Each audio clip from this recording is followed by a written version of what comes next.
to my favorite 17-year-old high school girl.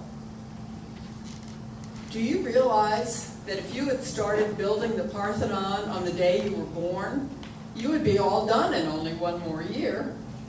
Of course, you wouldn't have done it alone, so never mind. You're fine just as you are.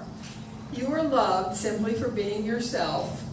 But did you know that at your age, Judy Garland was pulling down $150,000 a picture? Joan of Arc was leading the French army to victory, and Blaise Pascal had cleaned up his room? No, wait. I mean, he had invented the calculator. Of course, there will be time for all that later in your life, after you come out of your room and begin to blossom, or at least pick up all your socks. For some reason, I keep remembering that Lady Jane Grey was Queen of England when she was only 15. But then she was beheaded, so never mind her as a role model. A few centuries later, when he was your age, Franz Schubert was doing the dishes for his family. But that did not keep him from composing 2 symphonies, 4 operas, and 2 complete masses as a youngster. But of course, that was in Austria, at the height of romantic lyricism, not here in the suburbs of Cleveland.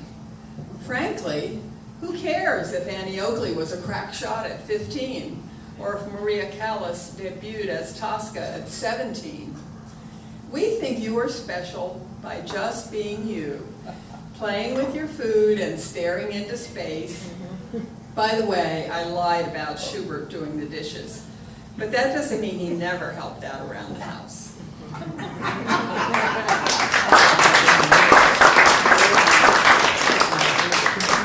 And Billy Collins pointed out to us that that was about his 17-year-old stepdaughter, but it was really more of a message to the parents than to the children. And this one is called The Revenant. I am the dog you put to sleep, as you like to call the needle of oblivion. Come back to tell you this simple thing. I never liked you, not one bit.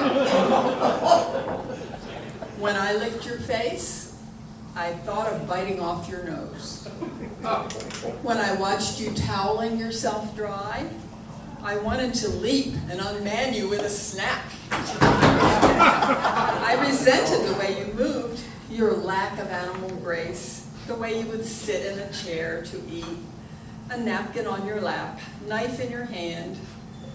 I would have run away, but I was too weak, a trick you taught me while I was learning to sit and heel.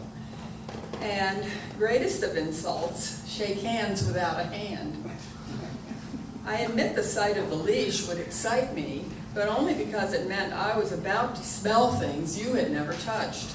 You do not want to believe this, but I have no reason to lie. I hated the car, the rubber toys, disliked your friends, and worse, your relatives. The jingling of my tags drove me mad. You always scratched me in the wrong place. All I ever wanted from you was food and fresh water in my metal bowls. While you slept, I watched you breathe as the moon rose in the sky. It took all of my strength not to raise my head and howl. Now I am free of the collar, the yellow raincoat, the monogrammed sweater, the absurdity of your lawn, and that is all you need to know about this place, except what you already supposed, and are glad it did not happen sooner, that everyone here can read and write, the dogs in poetry, the cats and all the others in prose.